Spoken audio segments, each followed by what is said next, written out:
పోలీసులకి ఫోన్ చేద్దాం అని ఫోన్ తీశాడు. సిగ్నల్ లేదు. ఫోన్లో టార్చ్ లైట్ ఆన్ చేసి చూశాడు. చుట్టూ పంట పొలాలు ఉన్నట్టున్నాయి. కొద్ది దూరంలో ఒక బోర్డుపై భిష్ణోయ్ అనే అక్షరాలు కనబడ్డాయి. విరించి ఆశ్చర్యంగా అటే చూస్తున్నాడు.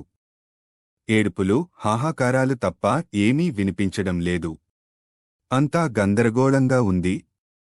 ఏమైనా సహాయం చేద్దామనుకుంటే తన మెడ పట్టేసి ఎటూ తల తిప్పలేని పరిస్థితి. విరించి మెడను పట్టుకుని అటూ ఇటూ తిప్పడానికి ప్రయత్నం చేస్తున్నాడు. ఇంతలో ఒక చేయి తన భుజం మీద పడడంతో ఒక్కసారిగా భయపడి వెనక్కి తిరిగి చూశాడు. ఏం గురూ, ఎలాగున్నావ్? నేను చెప్పానా ట్రైన్ పట్టాలు తప్పుతుందని? మెడ పట్టేసినట్టుంది. నవ్వుతూ చూశాడు భోంస్లే. విరించి భోంస్లేని అలాగే చూస్తూ, నువ్వు చెప్పింది నిజమే, కాని నీకెలా తెలుసు ఇలా జరుగుతుందని? ఆశ్చర్యం, భయం రెండూ కలిసిన గొంతుతో అన్నాడు. చెప్పానుగా గురూ, మాకు తెలిసిపోతాయి అని. అయినా ఇక్కడెందుకు గురూ, దగ్గరలో మా ఇల్లు ఉంది, అక్కడికి వెళ్ళి రెస్ట్ తీసుకుందాం. పైగా నీకు కథ చెప్తా అని మాట కూడా ఇచ్చాను. పద గురూ. కాని విరించి తటపటాయిస్తూ చూశాడు. ఇంకేం మాట్లాడకండి గురూ, నా వెంటరండి అంటూ ఆ పొలాల మధ్య ఉన్న ఒక చిన్న దారిగుండా నడవడం మొదలుపెట్టాడు. విరించికి తల నెప్పిగా ఉంది. అక్కడ ఉండే ఓపిక లేదు. ఏం చేసేదీ లేక భోంస్లే వెనక నడవడం మొదలుపెట్టాడు. దారంతా బురదతో నిండిపోయి ఉంది. జాగ్రత్త గురూ, వాన పడింది కదా, పురుగు పుట్రా బయటికి వస్తాయి, చూసి నడవండి, నాకంటే అలవాటే, ఇటు రండి అన్నాడు భోంస్లే విరించికి దారి చూపిస్తూ. మీ ఇల్లెక్కడా? అన్నాడు విరించి. ఇంకో 2 కిలోమీటర్లు నడిస్తే వస్తుంది. కొద్దిగా ఓపిక తెచ్చుకోండి. ఈలోపు నా జీవితంలో నిజంగా జరిగిన కథ చెప్తా. విరించి ఏం మాట్లాడలేదు. అతనికి ఆశ్చర్యంతో పాటు కొద్దిగా భయం కూడా కలిగాయి. ఒక పక్క మెడ నెప్పి భరించలేకుండా ఉంది. కొంచెం రెస్ట్ కావాలనుకుని భోంస్లే వెంట మౌనంగా నడుస్తున్నాడు. గురు, 3 సంవత్సరాల క్రింద ఏమైందంటే, నేను, నా దోస్తు చంద్రకాంతుగాడు ఒక బిల్డింగ్ కడుతుంటే కూలీలుగా చేరాం. రోజూ పొద్దంతా పని చేయడం, రాత్రైతే సారా తాగి పడుకోవడం, ఇదే మా జీవితం. సాయంత్రం కాగానే పనోళ్ళందరూ ఎవరింటికి వారు వెళ్ళిపోయేవారు. మేమిద్దరం ఒంటికాయ సొంటిగాళ్ళం, మాకెవరున్నారు? రోజూ ఆ ఇంటి టెర్రస్ పైకి ఎక్కి రాత్రంతా తాగుతూ అక్కడే పడుకుని తెల్లారే లేచి పని చూసుకునేవాళ్లం. మా చంద్రకాంత్ గాడికి ఒక శాడిస్టు బుద్ధుంది. రాత్రి పూట ఫుల్లుగా తాగి ముసుగు వేసుకుని రోడ్డు మీద పోయేవారందరినీ భయపెడుతూ ఉండేవాడు. వాడికి అదొక సరదా. నేను కూడా రకరకాల శబ్దాలు చేస్తూ వాడికి వంతపాడేవాణ్ణి. ఒకరోజు అలాగే పనోళ్ళందరూ వెళ్ళిపోయాక సారా తీసుకుని పైకి ఎక్కి మందు కొడుతున్నాం. ఇంతలో ఎవరో వస్తున్న చప్పుడు కావడంతో భయంతో ట్యాంక్ వెనక్కి వెళ్లి దాక్కున్నాం. ఆ ఇంటి ఓనర్, అతడి భార్య పైకి వచ్చారు. కొంచెం సేపు బాగానే మాట్లాడుకున్నారు. తర్వాత ఆమె గొడవ పెట్టుకోవడం మొదలుపెట్టింది. వాళ్ల మాటల్లో తెలిసిందేంటంటే, మా ఓనర్కి వేరే అమ్మాయితో సంబంధం ఉంది. ఆమెను వదిలేయమని ఓనర్ భార్య ఏడుస్తుంది. అతడు ఇద్దరినీ చూసుకుంటానని బుజ్జగిస్తున్నాడు. ఆమె వినడం లేదు. వారిద్దరి మధ్య మాట పెరిగింది. మా చంద్రకాంత్ గాడు ఆ గొడవంతా సెల్ ఫోనులో రికార్డ్ చేశాడు. ఆ గొడవలో మా ఓనర్ ఆమెను బిల్డింగ్ పై నుండి కిందికి తోసేశాడు. తర్వాత కిందికి వెళ్ళిపోయాడు. కొంతసేపటికి ఒక పోలీస్ ఆఫీసర్ వచ్చాడు. వాళ్ళిద్దరూ ఏమో మాట్లాడుకున్నారు. మరుసటి రోజు పేపర్లో ప్రమాదవశాత్తు బిల్డింగ్ పైనుండి పడి మహిళ మూతి అని వచ్చింది. ఆ పోలీస్ ఆఫీసర్ లంచానికి లొంగిపోయాడని అర్థం అయ్యింది. మేమిద్దరం ఓనర్ దగ్గరికి వెళ్లాం. జరిగింది చూశామని, రికార్డు చేశామని వీడియో చూపించా. అడిగినంత డబ్బు ఇవ్వాలని బెదిరించా. మా పంట పండింది. ఓనర్ మాకు ఎంత డబ్బు కావాలంటే అంత డబ్బు ఇచ్చేవాడు. మాకు ఉండడానికి ఇల్లు లేకపోవడంతో అదే ఇంట్లో కింద చిన్న గదిలో ఉండేవాళ్లం. కొన్ని రోజులకు మా ఓనర్ ఆమె లవర్ని పెళ్లి చేసుకుని అదే ఇంటికి తీసుకువచ్చాడు. ఇద్దరూ ఏక్ తుజే కేలియే అన్నట్టు ఉండేవారు అంటూ ఆపి ఎదురుగా చూపిస్తూ అదే నేను చెప్తున్న ఇల్లు అక్కడే మేము ఉండేది అన్నాడు భోంస్లే. విరించి ఇల్లుని చూస్తూ తర్వాత ఏమైంది? అన్నాడు. ఒకరోజు నేను సారా తాగి ఇంట్లోకి వెళ్తుంటే ఇంటిపైన ఏదో ఆకారం తిరుగుతున్నట్టు కనిపించింది. చూస్తుంటే దెయ్యంలాగే ఉంది. అది మా చంద్రకాంత్ గాడి పనే అనుకున్నాను. మందు ఎక్కువై వీడు నన్ను కూడా భయపెట్టడానికి చూస్తున్నాడు వెధవ అనుకుని నేను రూములోకి వెళ్ళాను. అక్కడ చంద్రకాంత్ గాడు నిద్రపోతూ ఉన్నాడు. నాకు వెన్నులో వణుకు పుట్టింది. వీడు ఇక్కడ ఉంటే బిల్డింగ్ పైన ఉన్నది ఎవరు అనుకుని బయటికి వచ్చి చూసా, అక్కడ ఏమీ లేదు. అదంతా నా భ్రమ అనుకున్నా. అవును గురు, వెళ్ళిపోలేదు సరికదా. అప్పటినుండి తన ప్రతాపం చూపించేది. రాత్రిపూట ఇల్లంతా ఒక్కసారిగా మంచు కురిసినంత చల్లగా అయిపోయేది. అంతలోనే నిప్పులు కురిసినంత వేడిగా అయిపోయేది. మా ఓనర్కి ఏం జరుగుతుందో అర్థం కాకపోయేది. ఇంట్లో దయ్యం ఉందని ఎంత చెప్పినా వినేవాడు కాదు.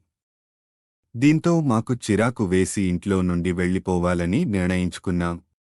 నేను, చంద్రకాంత్ గాడు మూట ముల్లె సర్దుకుని రైల్వే స్టేషన్ వైపు వెళ్తున్నాం. ఇంతలో అదే ఆకారం గాలిలో తేలుతూ మా ముందుకు వచ్చింది. మేము భయపడిపోయి పరుగెత్తాం. తను రకరకాల శబ్దాలు చేస్తూ వెంబడిస్తూనే ఉంది.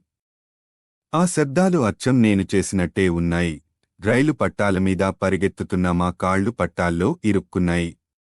ఎంత బయటికి లాగినా రాలేదు. ఇంతలో ట్రైన్ వచ్చి ఇద్దరినీ నుజ్జు నుజ్జు చేసి వెళ్ళిపోయింది. ఆ తర్వాత ఏమైందో నాకు తెలీదు. విరించి ఒక్కసారిగా ఆశ్చర్యపోయాడు. కాని ఇంతలోనే తేరుకుని భలే జోకులేస్తున్నావ్, అంటే నువ్వు చచ్చిపోయావా? అన్నాడు. అవును గురూ, నేను చచ్చిపోయి చాలా రోజులైంది. అంటే నేను దెయ్యంతో మాట్లాడుతున్నానన్నమాట. అవును గురూ, మామూలుగా మేము ఎవ్వరికీ కనిపించం, కొన్ని రాక్షస గడియల్లో పుట్టిన వారికి తప్ప. అందుకే జనాలు ఎక్కువగా తిరిగే ప్లేసుల్లో మేము తిరుగుతూ ఎవరికైనా కనిపిస్తామేమో అని అందరినీ పలకరిస్తూ ఉంటాము. అదృష్టం బాగుండి ఈరోజు మీరు కనిపించారు. అయితే నేను రాక్షస గడియల్లో పుట్టాను అంటావు. చావు మూడినప్పుడే మీలాంటివారు మాకు కనిపిస్తారు. మాకు కనిపించిన తర్వాత బ్రతకడం అసాధ్యం, అవునా? నేను జనాల్ని భయపెట్టే కథ చెప్పమంటే నువ్వు నన్ను భయపెట్టడానికి ప్రయత్నిస్తున్నావా? కథ చెప్పింది చాల్లేగాని మీ ఇంటికి పద. నిజం చెప్తే ఎవ్వరూ నమ్మరు గురూ. అవును గురూ, మేము చనిపోయిన తర్వాత మా ఓనర్, అతడి లవర్ ఏమై ఉంటారు గురూ. రైటర్ని ఆ మాత్రం ఊహించి చెప్పలేనా?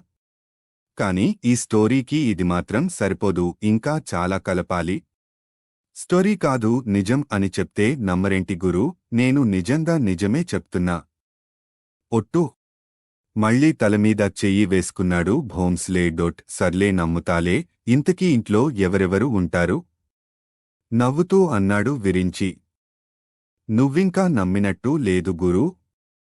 ఆ ఇంట్లో ఇంకెవరు ఉంటారు గురూ? నేను చంద్రకాంతుగాడు. వాడు దెయ్యంలా మారిన తర్వాత ఇంకా శాడిస్టులా తయారయ్యాడు గురూ. మేము ఎలా చనిపోయామో అలాగే భయపెట్టి మనుషుల్ని చంపుతున్నాడు. అవునా అని నవ్వుతున్న విరించి ఒక్కసారిగా ముందు చూసి బిగుసుకుపోయాడు. అతని నోట్లో నుండి మాట రావట్లేదు. ఎదురుగా గాలిలో తేలుతూ ఒక ఆకారం తన ముందుకు వస్తుంది. భయంతో పక్కకు చూశాడు. భోంస్లే మెల్లిగా పొగ రూపంలో ఉన్న మనిషిలా మారిపోయారు. వారి ఆకారాలు అంతకంతకు పెరుగుతూ పోయాయి. అంటే ఇంతవరకు చెప్పిన కథంతా నిజమేనన్న మాట అనుకున్నాడు విరించి. భోంస్లే పొగ రూపంలో నవ్వుతూ కళ్ళు పెద్దవిగా చేశాడు. విరించి వళ్ళు జలధరించింది. వంట్లో శక్తినంతా కూడదీసుకుని వెనక్కి తిరిగి పరిగెత్తాడు. విరించి శరీరం చెమటతో తడిసిపోయింది. కాళ్ళు సహకరించట్లేదు. అయినా రాళ్లల్లో ముళ్లల్లో పడి పరిగెత్తుతూనే ఉన్నాడు. వెనక ఆకారాలు వికృతంగా మారి తరుముతూనే ఉన్నాయి. గుండెను చేతితో అదిమి పట్టుకుని ఆయాసంతో రొప్పుతూ పరిగెత్తుతున్నాడు. అలా పరిగెత్తుతూ తనకు తెలియకుండానే రైలు పట్టాలపైకి ఎక్కాడు. ఇంతలో అతని కాలు పట్టాల్లో ఇరుక్కుంది. పెద్ద శబ్దం చేసుకుంటూ రైలు వస్తూంది. పక్కన ఆకారాలు గాలిలో పల్టీలు కొడుతున్నాయి. రైలు దగ్గరికి వస్తున్న కొద్దీ శరీరంలో నరాలు చిట్లిపోతున్నాయేమో అన్నంతగా భయపడుతున్నాడు విరించి. ఎంత లాగిన కాలు బయటికి రావడం లేదు. ఇంతలో పెద్దగా హారన్ కొడుతూ ట్రైన్ తన మీదికి దూసుకువచ్చేసింది. గట్టిగా అరుస్తూ లేచి కూర్చున్నాడు విరించి. చుట్టూ చూశాడు. పైన ఫ్యాన్ తిరుగుతుంది. ఆనందరావు అంకుల్ ఫోన్లో గేమ్ ఆడుతున్నాడు. మిగతా వారంతా పడుకుని ఉన్నారు. ట్రైన్ హారన్ కొడుతూ ఆగిపోయింది. ఇదంతా కల అనుకుని ఊపిరి పీల్చుకున్నాడు విరించి. నుదిటికి పట్టిన చెమటను తుడుచుకుంటూ కిందికి దిగాడు. ఏంటోయ్ విరించి, ఏదో పీడ కల కన్నట్టున్నా అన్నాడు ఆనందరావు ఫోన్ పక్కన పెడుతూ. అవును అంకుల్, ఏదో పీడ కల. ఏమిటోనయ్యా, నాకు నిద్ర పట్టడం లేదు. అందుకే ఫోన్లో గేమ్ ఆడుకుంటున్నా. బాగా భయపడిపోయినట్టున్నావ్. వెళ్ళి ముఖం కడుక్కునిరాపో. ఫ్లాస్కులో కాఫీ ఉంది, తాగుదువుగాని అన్నాడు ఆనందరావు. విరించి అలాగే అంటూ తల ఊపుతూ ఫ్రెష్ అప్ అవడానికి వెళ్లాడు. తలుపు దగ్గర నవ్వుతూ నిల్చుని ఉన్నాడు భోంస్లే. భోంస్లేని చూడగానే కొంచెం భయం వేసినా అదంతా కల అని గుర్తుకురాగానే తనలో తాను నవ్వుకున్నాడు విరించి. ఏం గురూ, నిద్ర బాగా పట్టిందా అన్నాడు. ఏం నిద్రనో ఏమో. నువ్వు ట్రైన్ పట్టాలు తప్పుతుంది అని సరదాకి అన్నమాట కలలా వచ్చి రాత్రంతా నన్ను భయపెట్టింది. చూడు వళ్లంతా చెమటతో ఎలా తడిసిపోయిందో అన్నాడు విరించి షర్టు దులుపుకుంటూ. ఏదో సరదాకి చెప్పాను గురూ, నిన్ను ఆట పట్టిద్దామని. ఇంతకీ మా ఓనర్, వాడి ప్రియురాలు ఏమయ్యారో ఎప్పుడు చెప్తావు గురూ అన్నాడు భోంస్లే నవ్వుతూ. భోంస్లే అన్న మాటకి విరించి ఆశ్చర్యపోయి అలాగే చూస్తూ ఉండిపోయాడు. శరీరంలో ఏ కదలికా లేదు. ఎవరితోనయ్యా మాట్లాడుతున్నావంటూ ఆనందరావు విరించి భుజం మీద చెయ్యి వేశాడు. ఎదురుగా ఎవరో ఉన్నట్టు తల ఊపాడు విరించి. అక్కడ ఎవరూ లేరు కదయ్యా, నీలో నువ్వు మాట్లాడుకుంటూ ఉంటే ఏంటో చూద్దామని వచ్చా అన్నాడు ఆనందరావు. విరించి భోంస్లేనే చూస్తూ ఉన్నాడు. భోంస్లే మెల్లిగా గాలిలో కలిసిపోయాడు. ఇంకో 10 నిమిషాల్లో భిష్నో దాటుతాం, ఎవరో ఫోన్లో మాట్లాడుతున్నారు. ఇది నిజామా, ఇంకా కలలోనే ఉన్నానా అన్న భ్రమలో నోట మాట రాక అలాగే నిల్చుండిపోయాడు విరించి. ట్రైన్లో ప్రతి ఒక్కరూ పడుకుని ఉన్నారు. చీకట్లో ట్రైన్ హారన్ కొడుతూ ముందుకు దూసుకుపోతుంది.